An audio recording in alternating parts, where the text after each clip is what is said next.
feeling like I'm Akademiks. Can't ride away. What is this? Did we ever play this conversation that Joe Budden had with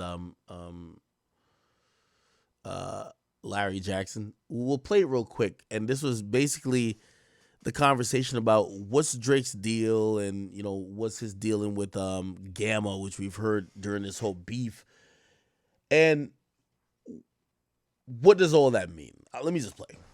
As much as I love and respect you, I certainly threw out some wild theories regarding Gamma as it pertains to Drake and why people may be so angry at him. Totally unfounded and without basis and merit. But it was a fun pod. It was a fun pod to try to discover some of these things without jamming you up, because I don't really want, now that I'm with you, I don't want to include you in my mess. But do you think that Drake's deals are a point of contention for his peers?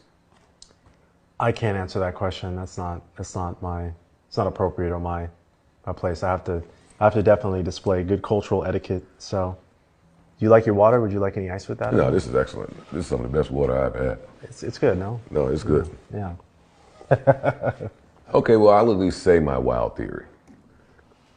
My wild, as much as I love and respect you Here's the right now, and it seems to be causing a lot of trouble. You want the truth? Sure. My partner, Gamma's president, Ike Youssef, and I went and knocked. I was so passionate about this idea for so long that I saw, you know, there was private equity was investing so much money into catalogs because capital was cheap in 2019, 2020. Interest rates were very low, so borrowing capital was very easy. Okay. And the thing that's happened with streaming is that it's provided predictable insight into recurring revenue. So, like I was saying earlier, it's very easy to predict what something can do and what it can generate because there's now all of this historical data now going back to the early 2010s around Right now, and it seems to be causing a lot of trouble. is music that is older than 18 months.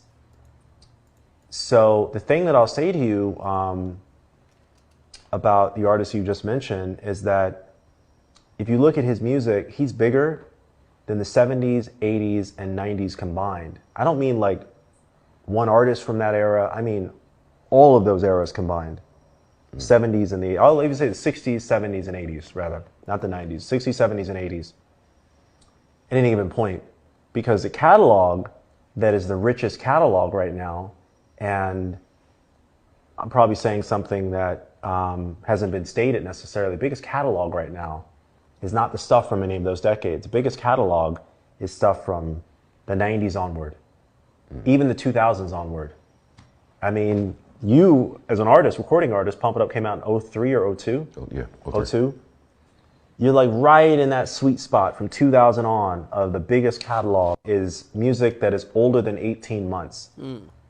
That one. I probably heard 14 no's until I got to the 15th door.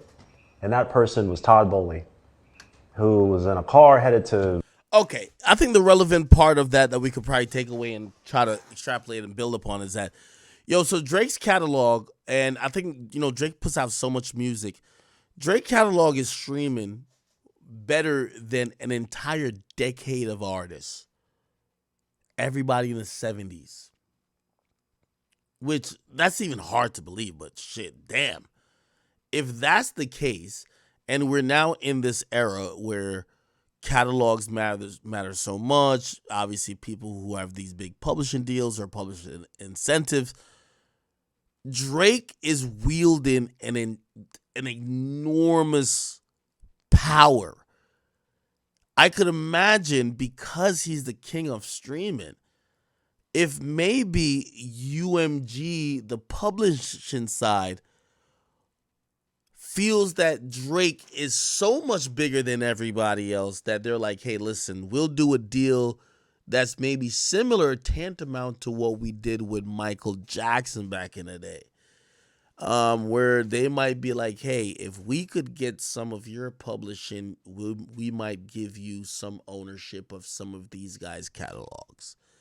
And that is wherein lies the fear about Drake's dominance, because his dominance is so vast that maybe these labels are desperate to contain or have a part of it, that they're willing to allow Drake to be literally a plantation owner for other artists and their plight and their catalogs or their whatever. And that's the theory that Joe has been working on and kind of asking about. And Larry kind of said, well, he is that big, but he stopped short of saying, well, Drake is in anything that would resemble him having ownership of other people's catalogs or their art through the leverage that his own art provided, that he could have asked the labels or whatever to do with. Again, from what I know is that Drake, he's in an unprecedented space in music, but it's the same space that gets him to get $400 million, supposedly, that he was going to work off in 3 years or 4 years. I forgot what it was. But the deal that Drake has, he's supposed to collect $400 million in a few years, and then he's going to re-up. And the reason why he's getting these massive deals is because they got to give him an exorbitant amount of lump sum to keep him. Not that I think he'll ever go independent, but they want to keep him in that system because his old music is making money. His current music, everything with Drake is making money, which is shit. You can't knock it. You can't knock it, man. So it's a decent theory, but I do believe that if Drake owned a lot of these guys' catalog or publishing, what most likely you'd have heard these artists say it. Now, I did see someone on Joe's podcast say that Drake tried to buy Pharrell's either masters or publishing, but something that had to do with his IP. And yeah, I definitely believe that Drake is in the business of trying to purchase shit. Like, I mean, he bought all them chains, and I know it's only a couple $1 million, even though it's a lot of money, but still, I think Drake is trying to play Monopoly in the music game, and artists probably do see that. You know, now, has he successfully done it yet? We don't know, but I do think he's trying to play Monopoly in the music game for sure. Now, also, here's the thing, too, if we're thinking about just music. Because Drake's in this interesting position, if I'm Drake, I could buy random rappers' catalog or publishing, and I'll just do a song with them and revive their entire catalog, because anything I touch, everybody run to. So Drake is in this interesting position, and we're going to see what kind of comes out of it, because, you know, we haven't got any confirmation about some of the things that he's been accused of, but I definitely think he's playing Monopoly, or attempting to play Monopoly, when it comes to publishing and other people's shit. You get what I mean? Okay. Anyway, chat, I'm actually getting off for the night, man. It's 3:18. I actually really apologize. I started so late tonight, and you know, I'm always never cool with not giving you guys about like 6 hours, but it's super late in the night, and I want to start tomorrow fresh. I'm 100 million% gonna be streaming tomorrow, but I want to do it definitely a lot earlier, that we could get into a lot more shit. Okay, chat. Thank y'all for tuning in. I know I probably missed a couple of. Did we get any donations? I might have missed a couple of those. But I appreciate you guys for tuning in, and I will be back on tomorrow. Okay? You guys have a good night. And wait. Tomorrow's Friday. Okay. Yeah, Friday. All right. Chat. Love y'all. Did any good music? Tonight's Thursday night or Friday morning. Did anything good even come out? Nobody's been promoting. Yo, this is what fucking happened. Okay, I'll mention this as the last thing. So the whole industry, so pussy. because Drake and Kendrick were beefing, everybody pushed their album back. This is what I was told. Ain't nothing of substance coming for the next like 3 weeks. Everybody got so pussyfied because they thought Drake and Kendrick were going to be going back and forth for like a good, longer than they did. Everybody, like, don't you realize, chat, is anybody realizing this?